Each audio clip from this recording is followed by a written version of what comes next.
तो आज कौन सा दिन है? शनिवार। शनिवार को आप लोग जानते हो कि अपने स्कूल में बाल सभा होती है और इसका आयोजन भी बच्चों के द्वारा ही किया जाता है। ठीक है, तो आप लोग जब पहले कहानी या कविता सुनाएंगे उससे पहले हम आपको छोटी सी कहानी सुना रहे हैं। ठीक है, तो एक सांप था। क्या था? सांप बहुत चालाक था। और चालाक इसलिए हो गया था, वो बहुत बूढ़ा हो गया था। तो जो बूढ़े हो जाते हैं लोग, उनको अनुभव सबसे ज़्यादा होता है। सबसे ज़्यादा अनुभव किसको होता है? बूढ़े या बुजुर्ग लोगों का। इसलिए बुजुर्गों का आशीर्वाद कभी लेना मत भूला करो। समझ में आ रहा है तुम्हारे? और वैसे भी एक संस्कृत में श्लोक है, अभिवादन शीलस्य नित्य वृद्धोपसेविना चत्वार तस्य वर्धन्ते आयुर्विद्या यशो बलम। तो जो लोग अपने बुजुर्गों का या बड़ों का अभिवादन करते हैं, उनकी 4 चीज़ें बढ़ती हैं। नंबर 1 आयु, उम्र बढ़ती है, ज़्यादा लंबे समय तक जीते हैं। दूसरा विद्या, तीसरा यश और बल। बल का मतलब ताकत। जब समाज जिसके साथ खड़ा हो जाता है या बुजुर्गों का जिसको आशीर्वाद मिल जाता है, उसके साथ ईश्वर ताकत भी या शक्ति भी बढ़ा देता है। ठीक है, तो इसलिए हमेशा हमें बुजुर्गों का सम्मान करना चाहिए। समझ रहे हो? तो एक सांप था, लेकिन वो बुजुर्ग तो हो गया था, बुजुर्ग के साथ साथ वो चालाक बहुत था। कैसा था? चालाक। अब जब चालाक था तो जा करके बूढ़ा होने के नाते जब वो अपने जो सांप होता है वो छोटे छोटे जानवरों को खाता है, मेढक को खाता है, मछली को खाता है। तो अब वो देख रहा था कि मैं दौड़ के नहीं खा पाऊंगा मेढकों को। तो क्या हुआ, वो तालाब के जाकर के किनारे लेट गया और कोई भी उसके पास आता जाता वो उससे बिल्कुल नहीं बोलता। मेढक ने समझा लग रहा है सांप बेचारा बहुत कमजोर हो गया है, बीमार हो गया है, लाओ हम अपने सरदार को बताते हैं चल करके कि आखिर ये ऐसे क्यों पड़ा है। तो जो मेढक के सरदार थे या मेढकों के राजा थे जो तालाब में रहते थे, उन्होंने अपने राजा से कहा जा करके कि आप ऐसा करिए,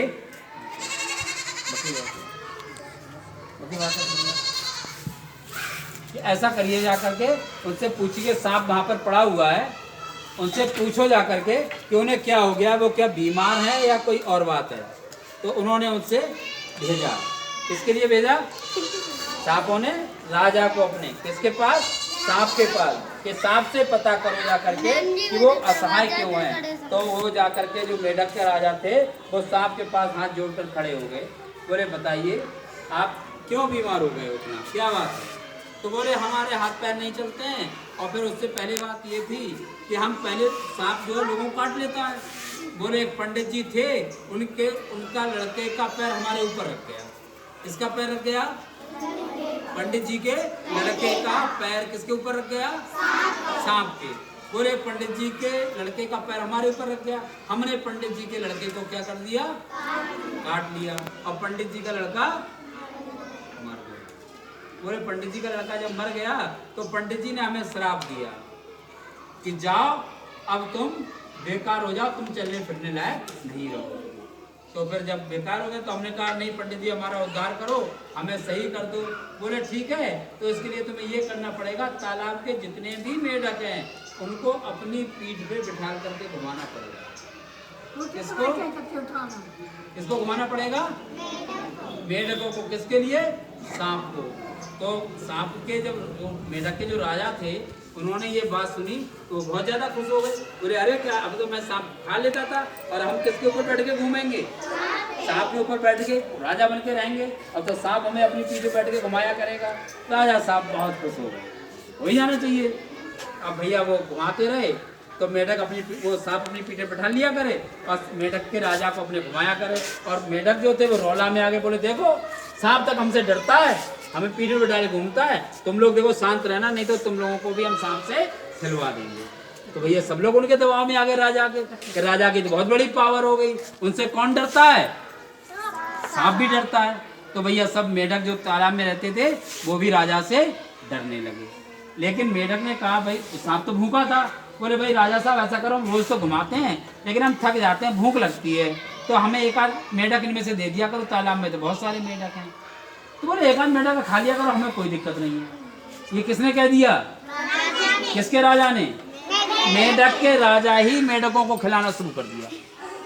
तो भैया पहले तो उन्होंने कहा बोले हाँ एक आध मेढक तुम डेली खा लिया करो, हमें कोई दिक्कत नहीं है। तो सांप ने एक दिन एक मेढक खाया, दूसरे दिन दूसरा मेढक खाया, तीसरे दिन, चौथे दिन, ऐसे ही जो 15-20 मेढक थे तालाब में वो सांप ने सभी खा लिए। अब भैया अगले दिन जब आया तो सांप को तो भूख रोज लगती थी, तो राजा से बोला राजा साहब ये बताइए अब मेढक तो सब खत्म हो गए, अब हमें लग रही है बहुत ज्यादा भूख, अब हम क्या खाएं, और खाना में मेढक ही है। तो बोले अब तो क्या बचा, अपना इधर उधर इंतजाम करो, अब तो सब चीज खत्म हो गई। बोले खत्म कैसे हो गई राजा साहब, अब हम आपको ही खाएंगे। भाई मेढक तो सांप तो भूखा था और उन्होंने सब अपने साथ के सब उन्होंने मेढक दिए खवा दिए नहीं खवा दिए। अब नंबर किसका आ गया, राजा का। राजा घबरा गए, बोले अरे अब तो हम ही जिंदा नहीं रहेंगे, हम ही सांप खा लेगा। तो बोले तुम नहीं खाओगे तो तुम्हारे घर वालों को खाएंगे। तो बताओ पहले लड़के को खाएं, पत्नी को खाएं, या तुम्हारे बच्चे को खाएं, किसको खाएं। बोले ऐसा करो हमें छोड़ दो, हमारी पत्नी को खा लो। तो फिर किसको खिला दिया बाद में, पत्नी को। अब जब पत्नी खा ली तो सांप को तो भूख लगती थी अगले दिन। बोले राजा साहब आज हमें फिर भूख लगी है, हमें तो खाना चाहिए। बोले राजा साहब तुम्हारा ही नंबर है। तो राजा साहब फिर घबरा गए, बोले हमें छोड़ दो और किसी खा लो। बोले तुम्हारे बच्चों को खा लें। बोले हाँ चलो हमारे बच्चों को खा लो, लेकिन हमें छोड़। राजा साहब ने किसे खिला दिया, बच्चों को। अब बच्चे भी सब सांप ने खा लिए और उनकी पत्नी भी खा ली, और तालाब के जितने भी मेढक थे सब किसने खा लिए, सांप ने। अब अकेले कौन रह गए, राजा। अब भूख तो उसको अगले दिन भी लगी थी, किसको लगी थी, सांप को। अब सांप ने फिर कहा राजा साहब हमें बहुत तेज भूख लग रही है, आज हमारा कहीं खाना नहीं, आज तो कोई मेढक भी नहीं बचा है, अब बताओ हम किसको खाएं। तो बोला अब किसको, बोले भैया अब हमें नहीं पता, हम तो सबको खिला चुके। बोले नहीं अब हम तुम्ही को खाएंगे। और फिर बाद में सांप ने किसको खा लिया, राजा। गलती किसने की थी, राजा ने।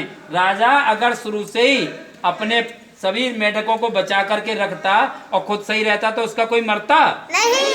तो अब मरना कहाँ से शुरू होते हैं, जब हम अपने खुद ही अपने लोगों से क्या करने लगते हैं, विश्वासघात। क्या करने लगते हैं, विश्वासघात। तो सांप ने अपने साथी मेढकों से विश्वासघात किया तो सब मेढक भी मरे और बाद में उसका परिवार भी मरा, बीवी बच्चे भी मरे, और लास्ट में जो मेढक का राजा सांप था वो भी मर गया। तो कभी हमें विश्वासघात करना चाहिए, कभी नहीं करना चाहिए। बस।